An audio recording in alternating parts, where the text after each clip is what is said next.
Salut à tous, c'est Yabé, j'espère que vous allez bien aujourd'hui. On va essayer d'élire la meilleure tribu de l'histoire de koh. Il y a eu 25 années de koh, une trentaine de saisons, je dirais à peu près 80 tribus, et l'objectif ça sera d'élire la meilleure tribu. Donc comment élire la meilleure tribu, comment la définir? Selon moi une bonne tribu, déjà avant de parler de la meilleure tribu, on va essayer de définir qu'est-ce qu'une bonne tribu.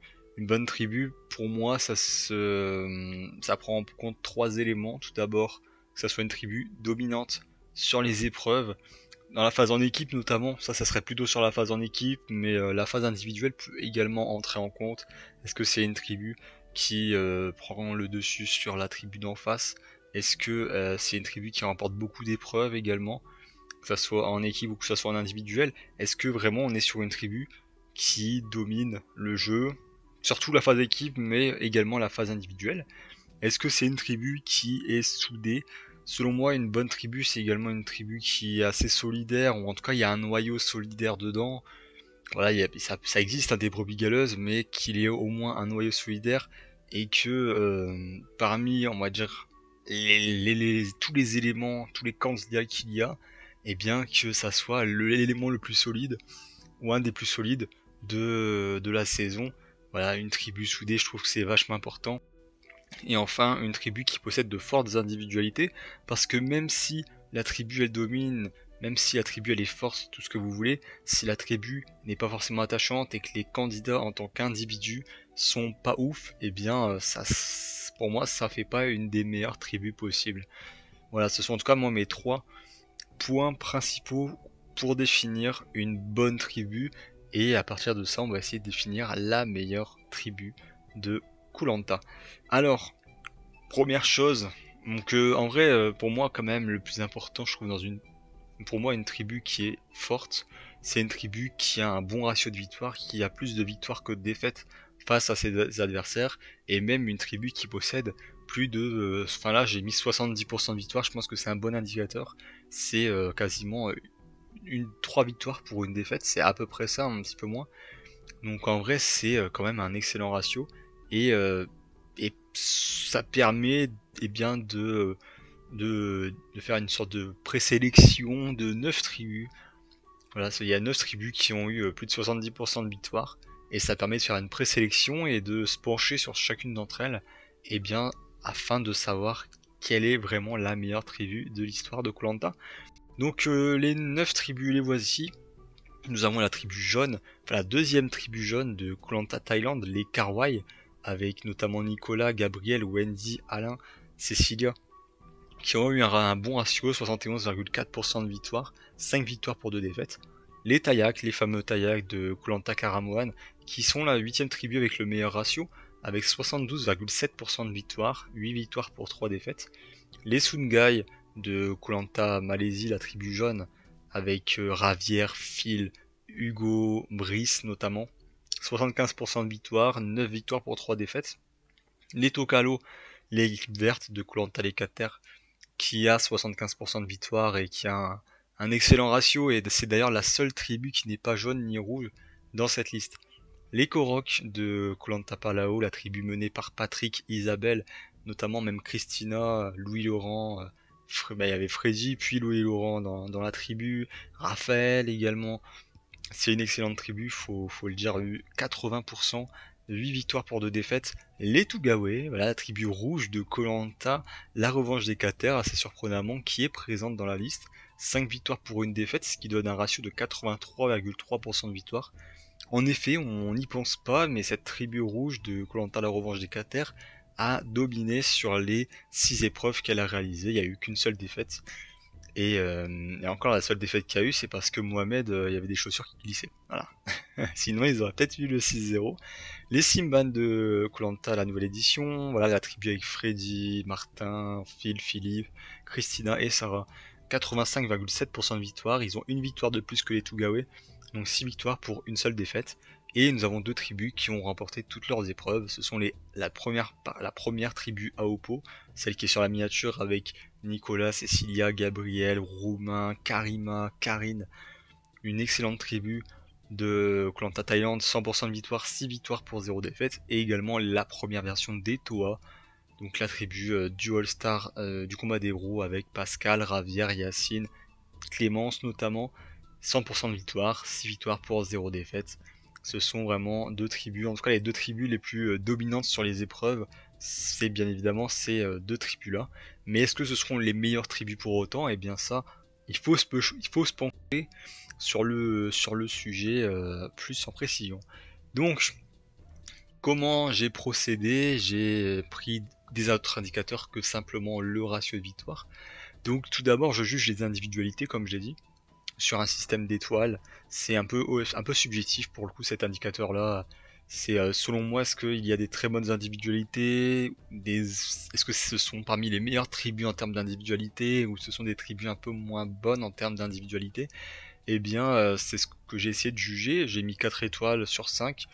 Pour moi, tout n'est pas parfait, hein. Quand même, il y a voilà, des Julien, des Laurine en vrai voilà, qui sont un peu moins intéressants à l'écran, et voilà, qui sont même un peu moins intéressants au global. Donc même s'il y a des très bonnes individualités, selon moi ce sont pas les meilleures individualités, et honnêtement par rapport à la tribu d'en face, je trouve pas que les individualités jouent autant, parce que même de l'autre côté t'as quand même des Romains, des Lolo, des Pascal et même Karima, voilà, qui sont selon moi 4 individualités assez bonnes.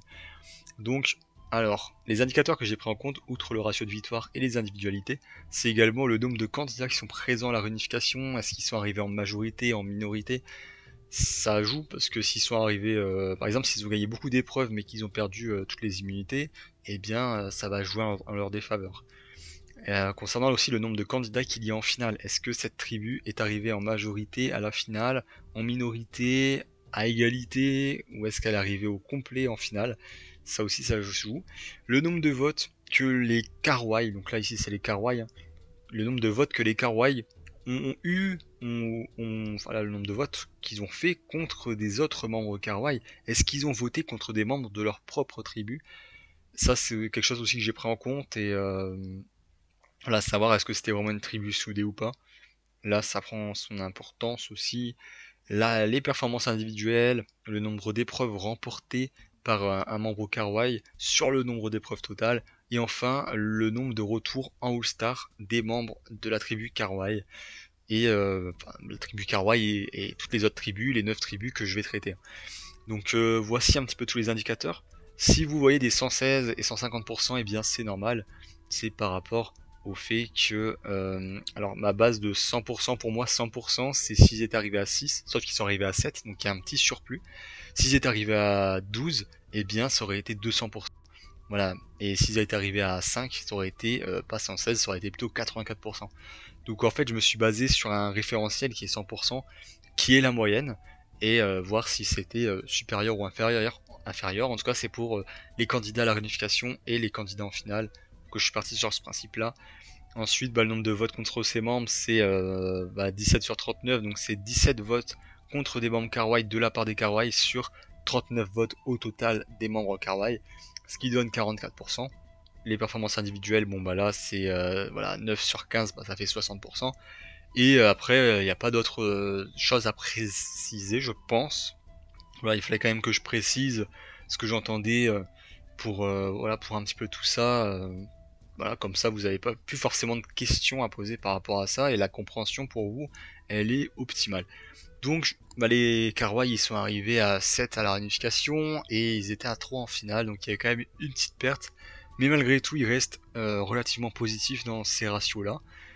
Il y a eu quand même beaucoup de votes contre les membres, et du coup ça fait quand même presque 50% des votes qui ont été contre des ex-Karwai, notamment Julien, notamment Steve et Laurine, et même également voilà, Nicolas, Alain, qui ont eu des votes par rapport aux petites voilà, des petites trahisons, des trucs comme ça.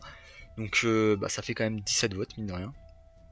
Concernant les performances individuelles, par contre, là on est plutôt bon, notamment grâce à Nicolas. Même voilà, Gabriel, Wendy ont eu leur part, même Alain aussi, hein. Gabriel, Wendy, Alain, et je sais plus s'il y a eu quelqu'un d'autre qui a remporté une épreuve, mais en tout cas ce sont les principaux membres qui ont fait gagner des épreuves pour cette tribu, donc 9 sur 15. C'est-à-dire que sur 15 épreuves qu'il y a eu dans cette saison, et bien 9 ont été remportées par des ex-Karwai. Et par contre un indicateur assez négatif, c'est que Les retours en All-Star, c'est une personne parmi les 3 personnes qui sont revenues de Koh Lanta Thaïlande, il n'y en a qu'une seule qui vient des Karwai, enfin de la deuxième version des Karwai. Voilà, ce qui montre qu'en effet, même s'il y a des bonnes individualités, il y en a également des bonnes de l'autre côté, et que malheureusement, eh bien, à part Cassandre, personne n'est revenu de cette tribu Karwai en All-Star. Donc malheureusement, voilà, la tribu n'est pas forcément restée très soudée, c'est pas la meilleure en termes d'individualité. Par contre, c'est vrai qu'en termes de ratio de victoire, eh bien, voilà, ça a été une tribu dominante, et que ça soit du début à la fin, elle a été plutôt dominante. D'ailleurs, sur les 6 derniers membres de cette saison, il y a 5 personnes de la tribu Karwai. Donc ce qui montre quand même que la tribu est restée assez solide, toujours, même s'il y a eu quelques pertes par-ci par-là, mais voilà, c'est parce que c'est aussi une saison où il y a eu un swap, et en vrai ça a quand même une influence, un swap dans une saison. Ensuite il y a les Tayaks, voilà, les Tayaks de la saison 8, et bien là, pour le coup en termes d'individualité, on est sur du très très lourd. En même temps ça a quand même bien été aidé, parce que pour le coup là, le point négatif des Tayaks, c'est que là, en fait, il y a une énorme domination, mais tellement dominante, c'est terrible, parce que, en termes d'individualité, c'est ultra déséquilibré entre les rouges et les jaunes. Bref, il y a eu, on va dire que l'épisode 1 a beaucoup influencé la suite. Donc ils sont arrivés à 7 à la réunification sur 11 membres, donc 7 Tayak et 4 de la tribu jaune, ce qui est quand même une grosse majorité. Ils sont arrivés à 4 sur 4 en finale, parce que tous les autres ont été éliminés un par un, à part Christophe qui s'est fait éliminer en cours de route, et Christopher qui a eu un abandon médical. En termes de vote contre ses membres, eh bien, il y en a eu 11 sur 40, donc c'est quand même relativement correct, je trouve, hein. C'est à peu près un vote sur 4 qui a été contre un Tayak. Et ça, c'est surtout dû au fait que Christophe, voilà, Christophe, il a tenté un putsch contre Bertrand, ce qui n'a pas fonctionné, et parce qu'à la fin ils se sont retrouvés à 5 ex-rouges, donc il a fallu voter contre un des leurs, et c'est tombé sur Carole. Et concernant les performances individuelles, eh bien les Tayaks ont remporté toutes les épreuves individuelles, ce qui montre que en termes de domination, là, en termes de domination pure, les Tayaks ils sont au top. En termes de tribus soudées, les restés relativement soudés, à part malheureusement l'épisode de Christophe. Et sinon, en termes d'individualité, là aussi, on est sur une très grosse tribu. Donc, honnêtement, les Tayaks font partie des tribus à prendre en compte pour définir la meilleure tribu de l'histoire de Koh Lanta. Également les Sungai, en vrai, les Sungai on n'y pense pas, mais ça reste quand même une bonne tribu qui possède de fortes individualités, même si c'est pas aussi fort que les Tayaks, mais quand même, on a tout de même 3 personnes qui sont revenues en All-Star et qui n'ont pas été dégueulasses du tout dans leur All-Star, hein. Chaque personne revenue en All-Star a au moins atteint la finale à chaque fois. Quasiment à chaque fois, à part Hugo dans son deuxième retour. Mais voilà, sur les 5 personnes, sur les 5 personnes qui sont revenues de Koh Lanta Malaisie, 3 sont revenus des Sungai et ont été efficaces dans leur All-Star, ou au moins atteint la seconde phase du jeu, et même quasiment à chaque fois à la finale. Donc ce qui est pas rien du tout. C'est une tribu qui est là aussi arrivée en majorité à la réunification à 8 contre 13, enfin 8 contre 5, ce qui donne du coup 8 sur 13 personnes, ce qui est là aussi un très bon ratio. À la finale, ils n'étaient pas par contre à 5 ou à 4, ils n'étaient pas en totalité de Sungai, hein. Il y a Bernard qui a été le dernier rouge, le rescapé rouge de cette finale. Et concernant les votes contre ses membres, il n'y a eu que 2 votes sur 42 qui ont été contre des Sungai de la part des Sungai, ce qui est extrêmement faible, ce qui est le plus petit ratio parmi toutes les tribus que je vais présenter ici. Et bien ça, c'est surtout dû au fait que il y a eu quelques faits de jeu qui ont été en leur défaveur, mais qui ont favorisé du coup ce ratio à être très bon. Mais je pense que honnêtement, il n'aurait pas été dégueulasse quoi qu'il arrive. Et concernant les performances individuelles, 13 victoires ont été faites par les Sungai contre 2 victoires de la tribu rouge. C'était Marguilou et Bernard, je crois. Donc voilà, grosse majorité des Sungai, honnêtement. Après, il y a quand même des fortes individualités de l'autre côté, ce qui fait qu'en termes de retour en All-Star, bon, outre l'indicateur des retours en All-Star qui est bon sans être excellent, je trouve honnêtement que tous les indicateurs sont relativement bons pour les Sungai, et ce qui montre que là aussi, c'est quand même une tribu qui a été vachement forte. Ensuite, nous avons les Tokalo de Koh Lanta, les 4 terres, pas la guerre des chefs, les 4 terres, qui, bon, en termes d'individualité, ont été assez forts. Je trouve qu'en termes d'individualité, c'est la meilleure tribu, que ça soit Alexandra et Loïc, qui sont d'ailleurs revenus en All-Star un an après, mais même par exemple Bertrand Kamal, c'est quand même personnage assez important du début de saison. Adja également, une vilaine assez intéressante. Joaquina et Laurent un peu moins mis en avant, mais quand même, voilà, il faut les retenir. Et ce qui est fort avec les Tokalo, c'est qu'ils arrivent à être dans les 60, plus de 70%, alors qu'ils étaient dans une saison à 4 tribus, genre vraiment 4 tribus, 6 victoires. La moyenne ça aurait dû être 2 normalement, et ils ont réussi à faire 4 fois plus, à être à 300% de leur capacité, ce qui est assez dingue. Donc franchement les Tokalo, c'est une tribu très sérieuse. En termes de domination, là, on est quand même sur une chance sur 4 de remporter, et bien eux, et ils ont raflé beaucoup d'épreuves. À part de confort, ils ont tout gagné. Toutes les immunités d'ailleurs ont été remportées par les Tokalo, ce qui n'est absolument pas rien. Et malgré le swap, ils ont réussi à arriver à 6 à la réunification. Voilà, et 6 membres, 6 sur 6, c'est énorme. Donc là on est à 171% de ce qui était attendu. On est sur la meilleure tribu également sur cet indicateur-là. À la finale, ils sont arrivés à 2 contre 5. Il y a eu malheureusement une petite salve d'élimination des Tokalo. Mais quand même, ils arrivent à 2 en finale, et ce qui est beaucoup plus que attendu. Donc là aussi, on est quand même sur un indicateur qui est tout à fait satisfaisant. Concernant les votes contre les autres membres de la tribu, bon là c'est pas parfait, la tribu n'est pas forcément restée soudée, c'est plutôt les couleurs jaune et rouge qui ont vraiment pris de l'importance. Donc malheureusement il y a eu des votes entre Tokalo, notamment Alexandra et Laurent qui n'ont pas hésité à voter contre des autres membres, notamment Joaquina et notamment Adjan qui ont reçu 2 votes de ces 2 personnes, plus Alexandra qui a voté contre Laurent à l'épisode des binômes. Concernant les performances individuelles, on est à 4 sur 12, ce qui est franchement bien. À part la tribu du Nord, personne n'a fait mieux. Donc en vrai, Alexandra et Loïc ont quand même sacrément bien performé. Et encore, on compte pas forcément Bertrand Kamal qui a... Bon, en vrai, il avait pas forcément gagné, mais il a fini deuxième de l'épreuve en partie en équipe. Donc franchement, pas dégueulasse cette tribu verte. Et retour au All-Star, sur 3 membres des 4 terres, eh bien il y en a 2 qui sont des Tokalo. Ce qui montre quand même que cette tribu a marqué les esprits, et que ce soit Alexandra et Loïc ont franchement marqué les esprits. Et c'est pour ça que cette tribu Tokalo est là aussi pour moi une prétendante assez sérieuse à la victoire, en tout cas à être la meilleure tribu de l'histoire de koh. Ensuite nous avons les Korok. Les Korok, je pense qu'en termes d'individualité on n'a pas mieux. Vraiment, c'est trop fort. Une tribu extrêmement forte. Quand on pense que Christina s'est fait éliminer à la partie en équipe, quand on pense que dès l'épisode 1, Raphaël était en danger et elle a dû son salut à une simple boule noire, ce qui est quand même, ça montre quand même que la tribu était vachement forte. Elle a gagné 80% d'épreuves, elle a été ultra dominante du début à la fin. Malgré le transfuge, eh bien ça n'a pas forcément empêché la tribu d'être très efficace. Cependant, à la réunification, assez surprenamment, ils arrivent à 5 sur 10 membres de la tribu Korok. Voilà, ils sont arrivés à 6 contre 4 de base, sauf qu'Alexandre a eu son abandon médical, ce qui a provoqué le retour de Kader, bref, il y a un petit micmac, mais mine de rien, ils sont arrivés à 5 contre 10 au premier conseil éliminatoire de la réunification, donc ce qui donne seulement un ratio de 100%, ce qui est pas forcément énorme. À la finale, ils sont à 3 membres Korok contre une seule membre Fabienne de la tribu jaune.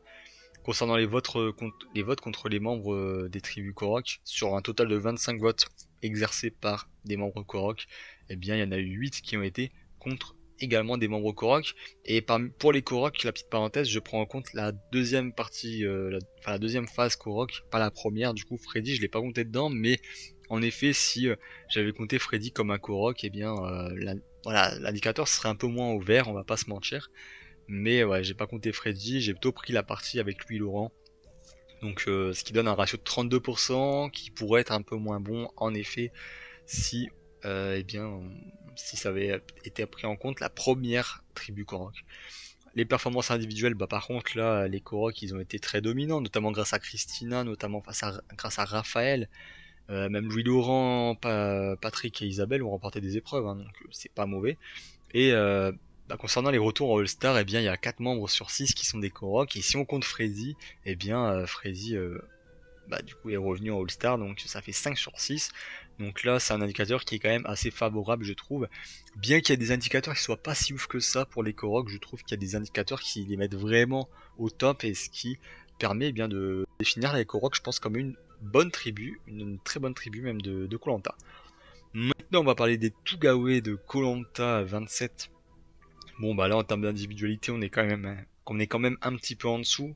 C'est-à-dire que à part Adrien Naïs, qui je trouve sont assez divertissants, bah le reste, malheureusement, je pense qu'il ça manque vraiment de divertissement. Et quand on regarde la tribu jaune d'en face, selon moi, il n'y a pas photo, et la tribu jaune est pour moi bien plus intéressante que la tribu rouge, bien que, voilà, Adrien Naïs quand même permette de rehausser la note. Voilà, et c'est une tribu qui a remporté beaucoup d'épreuves, ça on va pas le nier. Ils sont arrivés du coup beaucoup à la réunification, ils sont arrivés en majorité à 8 contre 6. Mais par contre, bah, la suite, la partie individuelle, la tribu n'est absolument pas soudée. Enfin, pas du tout soudée, hein. Naïs, Jessica, et ils n'ont pas hésité à aller vers les jaunes. Et d'ailleurs, Adrien, voilà, ils n'ont pas hésité à jarter Adrien, à sacrifier Adrien. En termes de performance individuelle, bon bah là, c'est pas la tribu qui a remporté le plus d'épreuves, hein. Voilà, tout ce qui était les deux Jérôme, Pierre-Marie et Louise, bah, ils étaient de l'autre côté, donc du coup enfin là, les Tugawe n'ont pas remporté beaucoup d'épreuves, seulement 5 sur 13, voilà, c'est en dessous de la moyenne. En termes de candidats à la finale, bah, ils sont arrivés en majorité à la réunification, mais ils arrivent en minorité à la finale avec seulement 2 membres sur 5. Concernant le retour All-Star, bon bah il n'y a pas eu de All-Star entre deux, donc j'ai pas pris en compte l'indicateur. Mais honnêtement, si All-Star il y a, à part Nice et Adrien, je pense pas qu'il y a une personne qui mériterait réellement de revenir. Et même s'il y a un prochain All-Star où il y a deux personnes de cette saison qui doivent revenir, ben je prends pas Adrien, je prends pas Nice, hein. Moi je prendrais plutôt Johanna et Maxime. S'il fallait prendre des gens, ça serait plutôt ces deux-là. Même Jérôme Catalan pourrait plus facilement revenir, je pense, qu'une Nice, par exemple. Donc c'est pour ça moi les Tugawe, malheureusement, je les mettrais. Pour moi, c'est pas une tribu qui est très très forte.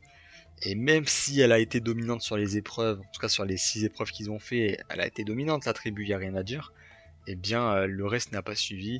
Et c'est le parfait exemple, selon moi, d'une tribu qui est forte collectivement, mais en termes d'individualité et même à la réunification, ça, voilà, ça pète en l'air.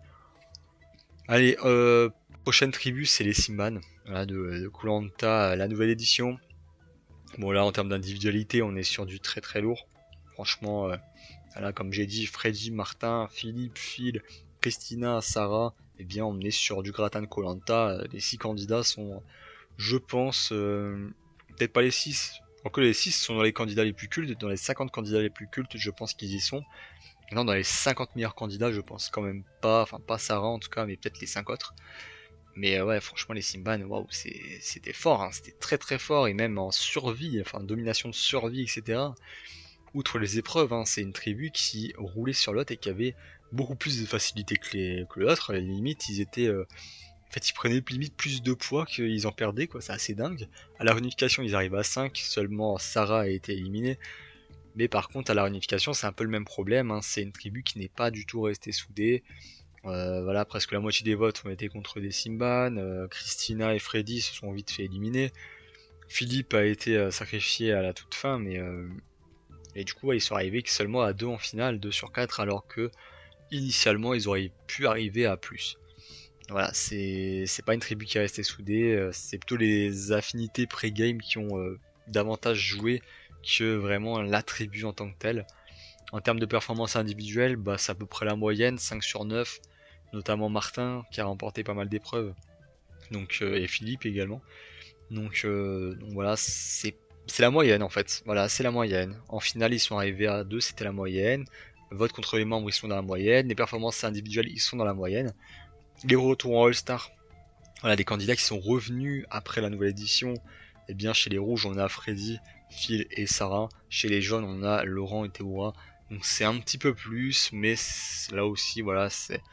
Bon, en vrai, c'est pas un indicateur qui est ultra pertinent, je trouve, ici, mais voilà, c'est surtout le fait qu'ils sont souvent dans la moyenne, et en fait, la tribu n'est pas restée soudée par la suite, malheureusement.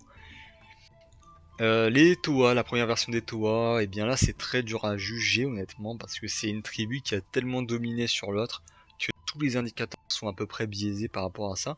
À la réunification, ils sont arrivés à 8 membres sur 10 de la réunification étaient des Toa. À part Tiffany, tous les Toas ont été à la réunification. Alors que la tribu jaune, bon bah ils sont arrivés à 2 alors qu'ils étaient 9 à la base. Et ils se sont vite fait éliminer, Dylan sur une épreuve éliminatoire et Candice a un conseil assez rapidement. Ce qui fait qu'en finale, bah, ils étaient à 4 sur 4 en fait. Ils étaient en grosse majorité. Et à part Candice qui a remporté le parcours du combattant, et bien les performances individuelles ont été dominées du coup par les Toa parce qu'il ne restait presque plus que des Toa. Et malheureusement, comme il restait plus que des Toa, à partir de la réunification, quasiment tous les votes ont été faits contre des membres des Toa. Voilà, donc 37 sur 42, seulement l'élimination de Candice qui a fait 5 votes. Mais sinon, tout le reste, bah, c'est des votes contre des ex-Toa parce qu'il n'y avait pas forcément le choix. Donc là, les indicateurs sont un petit peu biaisés par rapport à ça. Mais voilà, c'est sûr que s'ils étaient arrivés à 6 ou même à 7 à la réunification, et bien sûrement que les performances individuelles auraient été moins intéressantes. Mais par contre, en contrepartie, ils auraient plus voté contre des membres de. Enfin, ils auraient moins voté contre des membres de leur tribu. Donc, c'est un peu dur à dire. Je trouve quand même que les toits, bon, bah, en fait, en 3 épisodes, ils ont plié le jeu. Voilà, c'est assez simplement. Donc, en 3 épisodes, c'était déjà quasiment fini. C'est une tribu qui est, je trouve, quand même restée assez soudée dans l'ensemble. Même si, bon, la fin, voilà, elle a été. Il y a eu quelques petites tensions entre certaines personnes. Mais dans l'ensemble, ça a quand même été assez soudé, je trouve, tout du long, avec un trio qui a quand même, je trouve, bien dominé le jeu. Et concernant les retours All-Star, eh bien, Clémence est revenu pour les Toa dans la légende. Et par contre, Candice et Clémentine sont revenus pour la tribu jaune, ce qui fait que c'est en minorité, alors que c'est peut-être pas forcément mérité, mais bon. Voilà, voilà, bon après ça, comme j'ai dit, c'est pas l'indicateur le plus pertinent. Et enfin, on va parler des Aopo, la première version des Aopo. En termes d'individualité, on est également sur du lourd. C'est vraiment du très haut niveau, et rien à dire là-dessus. Et 6-0, ultra domination des Aopo. Voilà, ils ont été très efficaces sur la partie en équipe, en tout cas la première partie en équipe. Par contre, à partir du moment où ils se sont scindés, eh bien, il n'y a plus cette cohésion Aopo. Et honnêtement, en fait, à la fin, il n'y a plus aucune trace de la tribu Aopo de base, en fait. À part l'affinité Cecilia Nicolas, la rigueur, Karima Karine, c'est assez léger, mais ils se sont vite fait éliminer, ce qui fait qu'à la réunification, eh bien, sur 12 membres, il n'y avait que seulement 6 Aopo, alors qu'ils avaient une bonne marge d'avance. En finale, ils sont 2 sur 4, alors que bon, c'est Gabriel et Cecilia qui n'étaient pas forcément les plus soudés. En termes de vote contre les anciens membres AOPO, eh bien, voilà, il y a eu quand même près de la moitié des votes qui ont été de la part des AOPO contre les autres AOPO. Par contre, individuellement, les performances sont assez bonnes. Donc, c'est une tribu qui individuellement a été assez forte, qui a dominé le jeu sur les épreuves. Mais par contre, en termes voilà, social, stratégie, etc., c'est pas une tribu qui a resté soudée très longtemps. Donc malheureusement, c'est sûr que ça va porter préjudice à cette tribu, bien qu'elle a été très forte. Donc voilà, du coup un petit peu le classement que j'ai pu faire à partir de ça, à partir de tous ces indicateurs. Pour moi, les Tsugawe, c'est pas une très bonne tribu, malgré qu'ils ont remporté beaucoup d'épreuves avec un indicateur qui est vachement haut. Le reste, c'est quand même relativement bas, voire même très bas pour certains. Les Simban, pour moi, ils sont pas restés assez soudés longtemps, donc même si, eh bien, ça a dominé sur les épreuves et même sur la vie de camp, eh bien, la suite, voilà, n'a pas du tout porté n'aura pas porté bénéfice en fait, pas du tout. Donc pour moi, voilà, c'est pas des tribus qui sont restées soudées, de même que les Aopo, la première version des Aopo, qui n'est pas restée soudée après le swap, donc malheureusement là aussi ça va faire mal à cette tribu-là. Les Toa, qui sont assez durs à juger je trouve, mais selon moi ne méritent pas forcément d'être dans le top 4 des meilleures tribus, même dans le top 5. Ouais, peut-être 6ème, peut-être 7ème, je ne sais pas. On pourrait intégrer d'autres tribus que celles que j'ai présentées ici, qui ont plus de 70% de victoire. Mais ouais, c'est sûr que les Toits, en fait, dès les 3 premiers épisodes, ils avaient déjà quasiment terminé le jeu. Donc voilà, ça a beaucoup facilité les choses, et c'est pour ça que c'est un petit peu dur à juger. La version 2 des Kawaii, eh bien, elle a été pour moi plus forte que la première version d'Aopo. Elle est restée en tout cas soudée un peu plus longtemps et un peu plus solidaire, même si bon, voilà, il y a les affinités de la première tribu qui ont quand même joué, notamment avec Pascal, Wendy, Alain notamment. Voilà, ça a quand même joué. Il y a eu quelques votes contre des ex-jeunes également, ce qui n'est pas parfait pour les Karwai. Et il reste du coup 4 tribus, les Tokalo, les Sungai, les Korok et les Tayak. Alors c'est un peu dur de trancher, honnêtement, il me fallait vraiment que je réfléchisse davantage à ça. C'est pour moi très dur de trancher parce que chaque tribu possède ses avantages et ses inconvénients. Alors bon, bah, chaque tribu a été très dominante sur la saison, vraiment. Chaque tribu a eu sa domination, a dominé, que ce soit les épreuves ou même que ça soit, enfin surtout les épreuves, mais même enfin l'ensemble en fait, carrément l'ensemble. Ce sont des tribus qui possèdent de fortes individualités, notamment les Korok et les Tayak, qui selon moi sont les meilleurs dans ce domaine-là. Par contre, chacun possède un petit peu ses petits points négatifs. Les Tokalo, bon bah la réunification, ils ont sauté, la moitié a sauté comme des popcorn, et bien dès la réunification. Malheureusement, c'est vrai que la tribu verte en tant que telle n'est pas restée très soudée, mais c'est plutôt les ensembles. Voilà, les verts de la tribu jaune et les verts de la tribu rouge sont restés assez soudés par contre. Et même voilà, par exemple à la finale, eh bien c'est vrai que à la finale, Alexandra contre Brice, il y a quand même deux membres des Tokalo qui n'ont pas voté pour Alexandra. 2 sur 5, ce qui est quand même voilà, ce qui est quand même un indicateur, faut le dire, mais est-ce que si ça avait été Loïc, Adja et Joaquina avaient voté pour Loïc, eh bien peut-être, sûrement, en vrai sûrement je pense. Surtout qu'Alexandra elle était pas forcément la plus intégrée des vertes, donc bon. Voilà, c'est bien de le dire, mais est-ce que c'est vraiment fiable? Est-ce que c'est vraiment une raison plutôt tribu verte ou juste affinité? Eh bien je ne sais pas. Les Koroks, bah, le problème des Koroks pour moi, c'est que vraiment ils ont bien profité d'un fait de jeu, enfin de plusieurs faits de jeu. C'est vrai que c'est une saison qui a été assez compliquée et qui n'est pas parfaite dans sa forme. Voilà, Alexandre est revenu, puis c'est pété le nez, puis c'est Kader qui est revenu. Ça s'est joué à la boule noire. Voilà, si Isabelle tirait la boule noire, et bien les Koroks n'auraient pas du tout été dans cette vidéo-là. Donc, ouais, il faut quand même le prendre en compte. Les Sungai, eh bien, moi je trouve quand même que le petit point négatif, c'est que ils ont des indicateurs qui sont vachement favorables pour eux, mais c'est vrai que voilà, ils ont un petit peu profité, enfin, indirectement, du coup, certains Sungai ont profité de certains faits de jeu, notamment le collier d'immunité de Namadia qui élimine Ravière, le collier de Thierry qui élimine le binôme Catherine et Camille. Voilà, ça a quand même, je trouve, eu son importance, notamment pour les votes. Voilà, très peu de votes contre des Sungai, mais ça a été un petit peu aidé par rapport à ça. Même Charles, qui est un abandon médical, ça a également joué. Une finale à 5. Est-ce que si la finale avait été à 4, est-ce que il n'y aurait pas eu des jeunes qui auraient voté contre d'autres jeunes? Ça, je ne sais pas. Voilà, j'avoue, j'ai plus trop la saison en tête, donc je vais pas dire de conneries, mais peut-être que ça aurait été totalement différent. Et concernant les Tayaks, bah, ils ont totalement dominé. Pour le coup, en termes de domination, on peut pas faire mieux que les Tayaks. En termes d'individualité, là aussi, c'est très fort. Par contre, c'est vrai que en fait, la concurrence en face était tellement faible que bah, c'est limite assez logique que les Tayaks ont dominé. Donc c'est pour ça, c'est un petit peu dur à dire. Honnêtement, c'est vraiment pas simple. Moi, si je prends mes trois indicateurs, enfin les trois choses qui font selon moi une très bonne tribu, et bien malheureusement il manque un petit peu de ça pour notamment les Tokalo qui sont pas forcément restés ultra soudés en tant que tels en fait. Voilà, ils sont pas restés méga soudés.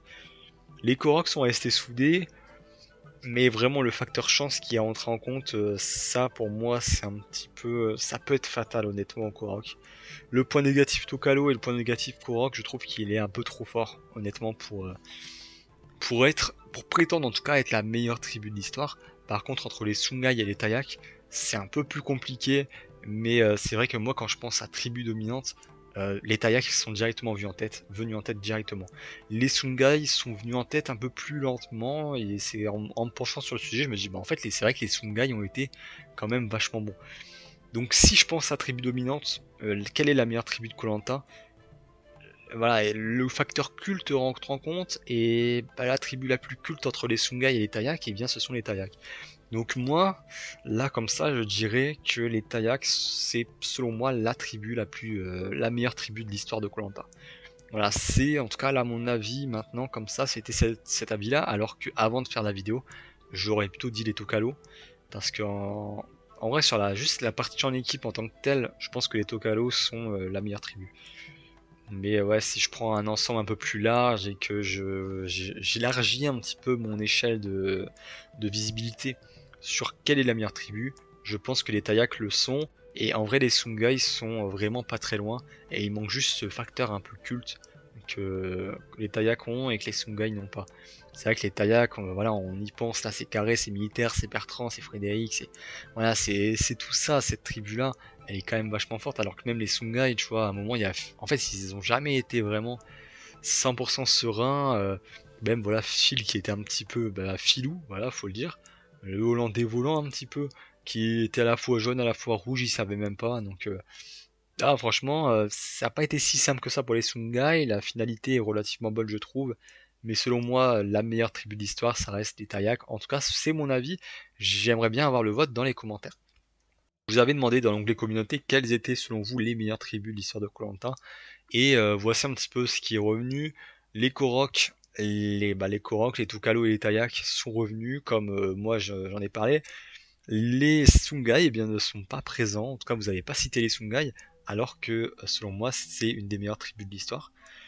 Et oui, voilà, du coup ça montre un petit peu le côté voilà, qui manque un petit peu de culte en fait. Cette tribu manque de culte, elle n'est pas assez culte malheureusement.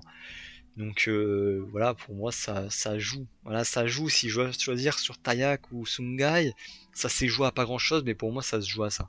Les Simban ont également été cités. La deuxième version des Dawn a été citée. J'en ai pas parlé dans cette vidéo parce que malheureusement il manquait quelques petits. Voilà, ils étaient pas à plus de 70% de victoire. Mais en effet, si je prenais pas en compte ça, les Do eh bien, pouvaient prétendre à être assez bons. Malheureusement, voilà, domination, oui, mais pas du coup à 70%. Et pour moi, la tribu n'est pas restée assez soudée longtemps, mais c'est vrai que la deuxième version des dos, était quand même vachement forte. Et les dos contre les Vang, voilà, la deuxième version, en tout cas, a totalement dominé les Vang. Voilà, c'est clair, mais ouais, c'est pas une tribu qui est restée assez soudée longtemps. Et ouais, voilà, c'est surtout le fait que c'est pas resté soudé, mais honnêtement, je pense qu'elle est dans le top 10. Et assez facilement, je la placerai dans mon top 10 des meilleures tribus de l'histoire. J'ai également mis les Aopo, la deuxième version des Aopo et les Boro qui ont été cités, mais personnellement, je ne suis pas totalement d'accord avec ça. Enfin, c'est peut-être des tribus qui ont été dominantes, enfin, qui ont été divertissantes, etc. Mais en termes de qualité pure, on peut pas les mettre comme étant les meilleures tribus de l'histoire de koh. Voici en tout cas, la vidéo se termine. En vrai, elle a duré beaucoup plus longtemps que prévu. Voilà, en plus, pour être tout à fait franc, ça fait 3 fois que je la tourne. Et la deuxième fois, je me suis dit, bon, elle est un peu trop longue, donc je vais faire une troisième fois qui sera plus courte. Je pense, honnêtement, je suis content du résultat. Voilà, j'ai pas encore fait le montage, mais je pense être assez content du résultat. J'ai bien aimé tourner la vidéo. Mais par contre, elle est plus longue que la V2. Donc bon, bah j'avais prévu de faire moins, j'ai fait plus. Écoutez, voilà, je pars souvent, je divague, donc voilà, malheureusement, j'ai un petit peu trop tourné autour du pot, peut-être, mais voilà, il y avait quand même beaucoup de choses à dire et voilà, beaucoup d'informations à vous partager. Donc voilà, ça a pris du temps et d'ailleurs le soleil se couche et peut-être que je suis dans le noir. En vrai, je m'en rends pas compte, mais peut-être que je suis dans le noir. Voilà, j'espère en tout cas que la vidéo vous aura plu. On se retrouve très bientôt pour une prochaine vidéo. N'hésitez pas à donner votre avis dans les commentaires quelle est selon vous la meilleure tribu de l'histoire de koh. C'était Yabei, on se retrouve très bientôt pour une prochaine vidéo. Salut!